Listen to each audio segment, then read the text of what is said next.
اگر کسی بندے کی نماز سے پہلے کی سنتیں رہ جائیں تو کب ان سنتوں کو بعد میں پڑھ سکتے ہیں اور کب بعد میں پڑھنا ناجائز یا گناہ ہوگا، وہ شرعی مسئلہ ہم ڈسکس کر لیتے ہیں۔ سب سے پہلی نماز فجر ہے۔ فجر سے پہلے کی اگر دو سنتیں کسی کی رہ جائیں، بالکل آخر میں شارٹ ٹائم ہے کہ فرض ہی پڑھ سکتا ہے، یا جماعت میں امام صاحب سلام پھیر دیں گے اگر یہ سنتوں میں مشغول ہوا تو پھر حکم یہ ہے کہ جماعت میں شامل ہو جاؤ اور سنتیں چھوڑ دو۔ تو اب اگر فجر کی دو سنتیں کسی کی رہ جائیں اور وہ فرض پڑھ لے تو ان سنتوں کو فجر کے پورے وقت میں پڑھنا جائز نہیں ہے، منع ہے، کیونکہ فجر کے دو فرض کے بعد کوئی نماز نہیں ہے۔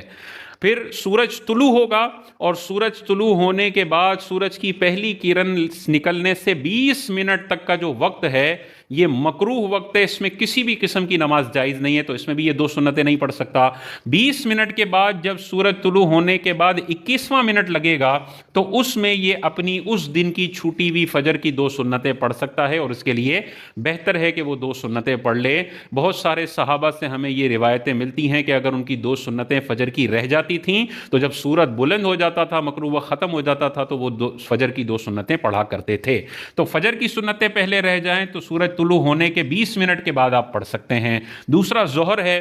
ظہر کے فرض سے پہلے 4 سنتیں ہیں اور یہ سنتیں موقدہ ہیں۔ اگر یہ رہ جائیں اور بندہ فرض کی جماعت کھڑی ہو جائے، فرض کی جماعت کھڑی ہو جائے تو ظاہر ہے اب 4 سنتوں میں مشغول ہونا جائز نہیں ہے، فوراً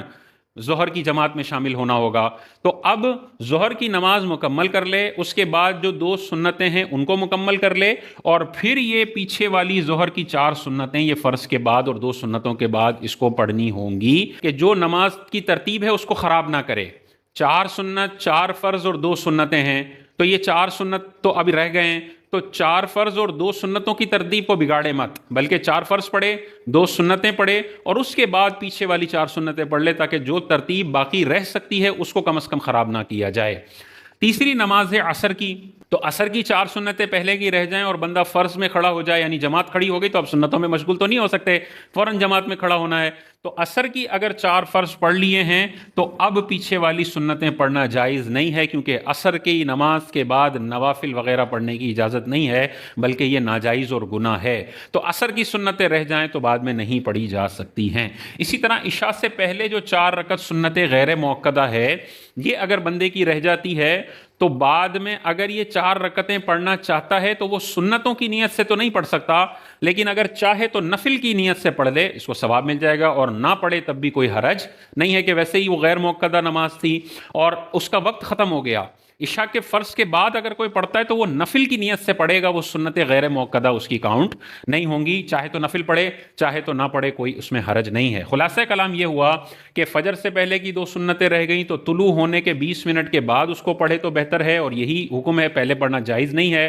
ظہر کی 4 رکعت پہلے سنتیں رہ گئی ہیں تو 2 سنتوں کے بعد یہ پڑھنی ہوں گی۔ عصر سے پہلے کی 4 سنتیں رہ گئی ہیں تو بعد میں پڑھنا ناجائز ہے، گناہ ہے۔ عشاء سے پہلے کی 4 سنتیں غیر موقدہ رہ گئی ہیں تو ان کو بعد میں نفل کی نیت سے پڑھ سکتے ہیں، لیکن سنتیں غیر موقدہ یہ کاؤنٹ نہیں ہوں گی۔ اسی طرح جمعہ ہے کہ جمعے میں 4 رکعت سنت موقدہ ہے، پھر 2 رکعت فرض ہے، پھر 4 رکعت سنت موقدہ ہے، اور پھر 2 رکعت غیر موقدہ ہے۔ تو اس میں بھی پھر اگر 4 رکعت سنتیں پہلے کی رہ جائیں اور امام خطبے میں مشغول ہو جائے تو اب تو نماز نہیں پڑھی جا سکتی، فرض میں مشغول ہو جائے اب نماز نہیں پڑھی جا سکتی ہے، تو 2 رکعت امام کے پیچھے فرض نماز پڑھیں، پھر سنتیں جو اس کے بعد والی سنتیں ہیں وہ پڑھیں، اور پھر جو پیچھے 4 سنتیں رہ گئی ہیں موقدہ وہ پڑھیں گے۔